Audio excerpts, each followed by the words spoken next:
बिहार में सम्राट सरकार का योगी मॉडल स्टार्ट हो चुका है। सम्राट की पुलिस का अपराधियों को क्लियर मैसेज है, गोली के बदले गोली मिलेगी।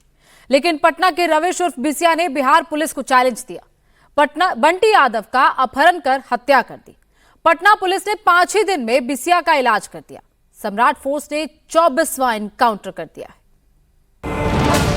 बिहार में लॉ एंड ऑर्डर को चैलेंज करने वाले अपराधियों को गोली मारी जा रही है।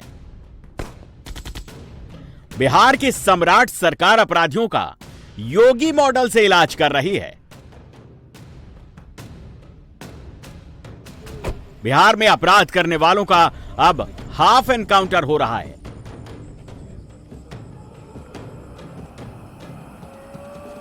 बिहार में अगर कोई मर्डर करेगा, गोली चलाएगा, तो गोली का जवाब गोली से ही पाएगा। हत्यारा कोई भी हो, पुलिस से बच नहीं पाएगा। बिहार में गोली चलाने वाले को बख्शा नहीं जाएगा।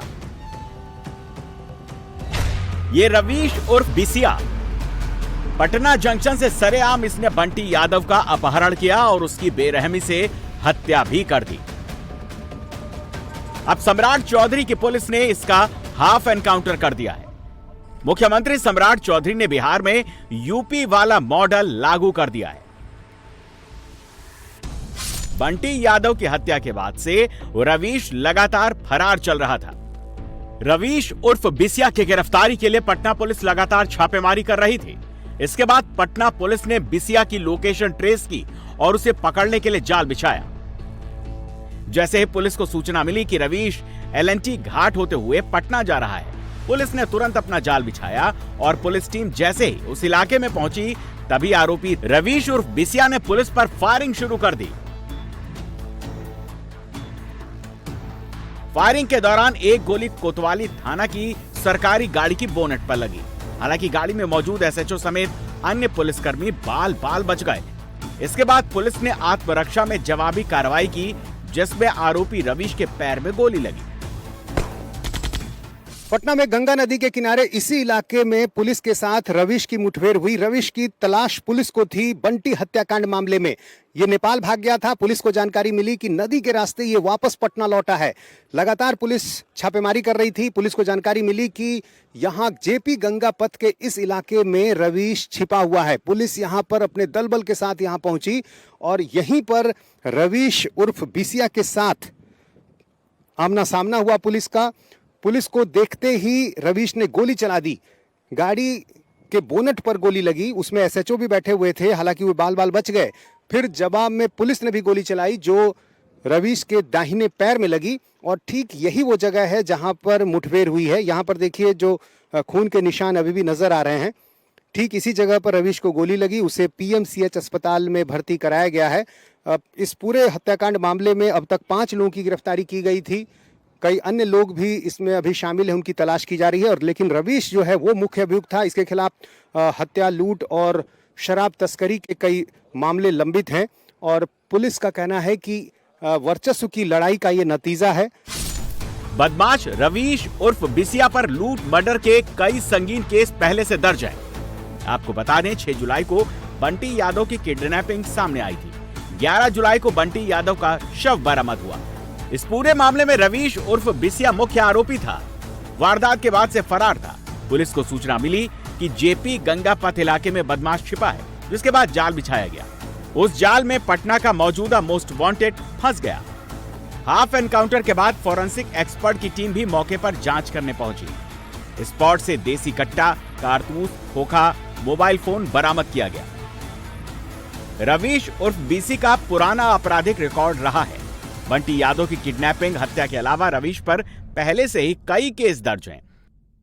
पटना के 5 थानों में उसके खिलाफ हत्या, धमकी देना, शराब तस्करी जैसे केस दर्ज हैं। बीसी पर साल 2020 में कंकड़बाग थाने में हत्या का मामला दर्ज हुआ, तब वो 5 साल जेल में रहा। कंकड़बाग थाने में बिसिया के खिलाफ हत्या के प्रयास का मामला दर्ज है।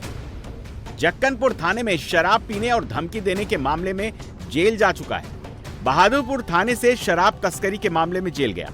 पटना में साल 2025 में शराब पीने के मामले में जेल गया। बंटी यादव मर्डर केस में अपराधियों के खिलाफ ऑपरेशन लंगड़ा लगातार जारी है। अब तक 5 आरोपियों की गिरफ्तारी हो चुकी है, जबकि हत्या का एक और मुख्य आरोपी मोनी किन्नर अभी भी फरार है। जो मुख्य आरोपी था रवीश, उसी पे पुलिस की दबिश चल रही थी। पुलिस को जानकारी मिली थी कि वो पटना के पैसे लेकर नेपाल भागने की तैयारी में है। जानकारी मिल रही थी कि नदी के रास्ते वो नाव से आया है, तो इसलिए विभिन्न घाटों पर पुलिस की चेकिंग चल रही थी। इसी क्रम में जब वो इस जगह पे आया तो पुलिस के सामने पहुंच गया और पुलिस द्वारा उसको रोका गया तो उसने फायरिंग कर दी। जो पुलिस की गाड़ी में गोली लगा, पुलिस के द्वारा जवाबी कार्रवाई की गई और फायरिंग में उसके पैर में गोली लगा और वो घायल हो गया। बंटी यादव हत्याकांड में पुलिस और मृतक के परिवार की ओर से अलग अलग थ्योरी सामने आई है। पुलिस का कहना है कि बंटी यादव की हत्या का संबंध सेक्स रैकेट से नहीं है, जबकि परिवार का आरोप है कि घटना की वजह सेक्स रैकेट का विरोध था। बिहार में जहां जहां भी अपराधी सिर उठा रहे हैं, वहां वहां सीएम सम्राट चौधरी की पुलिस का अपराधियों के खिलाफ ऑपरेशन लंगड़ा जारी है। एक दिन पहले ही सम्राट चौधरी ने भागलपुर में अपराधियों को अपराध छोड़ने या फिर बिहार छोड़ने की चेतावनी दे चुके हैं। क्योंकि अपराधी कोई हो, किसी जाति का हो, किसी धर्म का हो, उसको बचने नहीं देना है। या तो वो भागलपुर के जेल में रहे, नहीं तो बिहार छोड़कर चला जाए। यही आग्रह करूंगा साथियों। अपराधी के लिए कोई जगह नहीं है।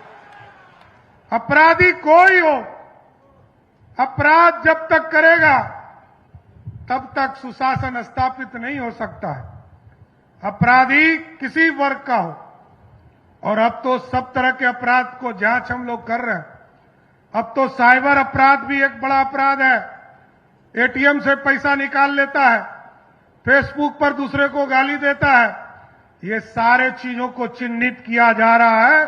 जो लोग भी इसमें इन्वॉल्व होंगे, सबको भागलपुर के जेल में बंद करने का काम किया जाएगा। बिहार में सम्राट चौधरी की चेतावनी का असर भी हो रहा है। एक दिन पहले खगड़िया में भी पुलिस ने हाफ एनकाउंटर किया। बदमाश के पैर में गोली मारी। बेलदौर थाना इलाके के कचरा भवन के पास वाहन चेकिंग चल रही थी, तभी 3 संदिग्ध बाइक से आते दिखे। पुलिस ने उन्हें रोका। पुलिस के रोकने के बाद तीनों पुलिस से भिड़ गए और इसी बीच बदमाश अखिलेश दारोगा का पिस्टल और मोबाइल छीनकर भाग निकला। पुलिस के जवानों ने इसकी जानकारी आला अधिकारियों को दी है। कुछ देर बाद मौके पर एसटीएफ की टीम पहुंची और अखिलेश की तलाश तेज कर दी। कुछ देर बाद पुलिस ने अखिलेश को ढूंढ निकाला।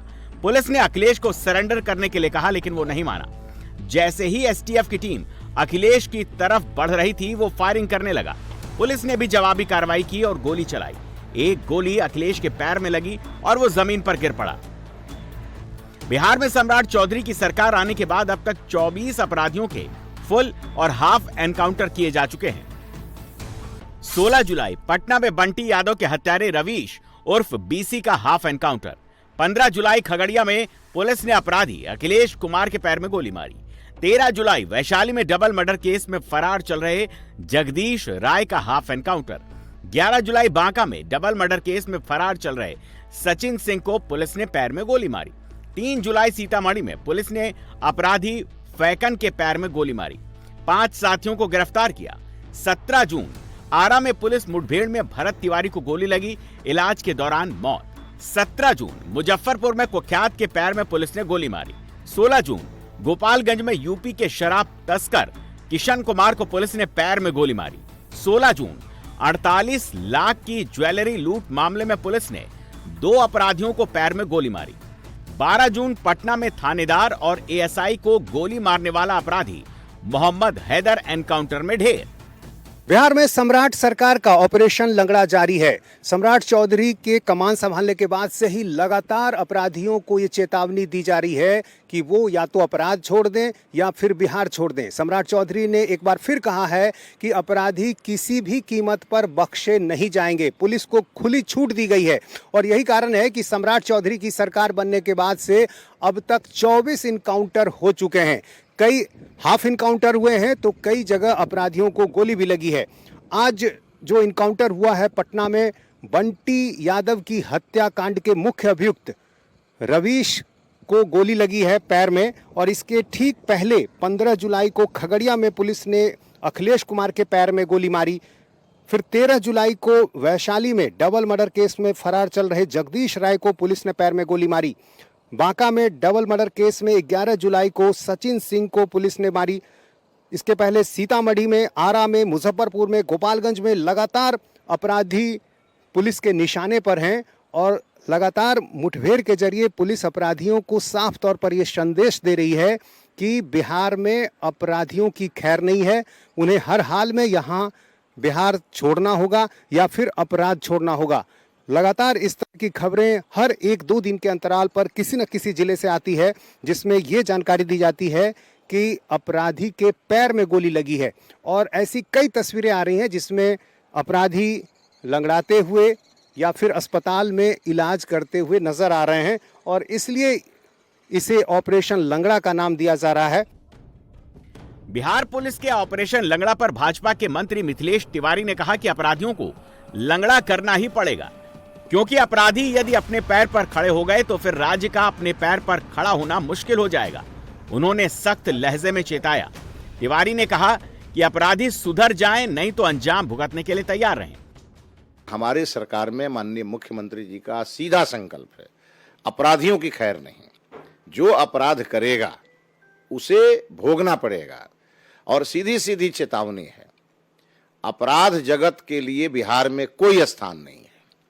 और कुल मिलाकर के यह जो पुलिस का यह जो एक्शन है वो अपराधियों के खिलाफ है और जनता के पक्ष में। जनता सुकून की जिंदगी जीना चाहती है। 12 बजे रात में भी एक महिला अकेले सड़क पर निकले, सुरक्षित घर आ जाए, यही गुड गवर्नेंस है। और पूरी तरह इसी को स्थापित करने के लिए सरकार की ये कवायद है। ये अपराधियों के लिए सीधा संदेश है और अपराधियों को तो लंगड़ा करके ही छोड़ना चाहिए। अपराधी यदि अपने पैर पर खड़ा हो गए तो राज्य कहाँ से अपने पैर पर खड़ा होगा। तो इसलिए पूरी तरह से अपराधियों की खैर नहीं, और ये सरकार का नारा नहीं है, ये सरकार का संकल्प है। यूपी वाला फॉर्मूला बिहार में लागू हो गया है। जैसे यूपी में यूपी पुलिस बदमाशों का बैंड बजा रही है, ठीक वैसे ही अपराधियों का बाजा अब बिहार में बजाया जा रहा है।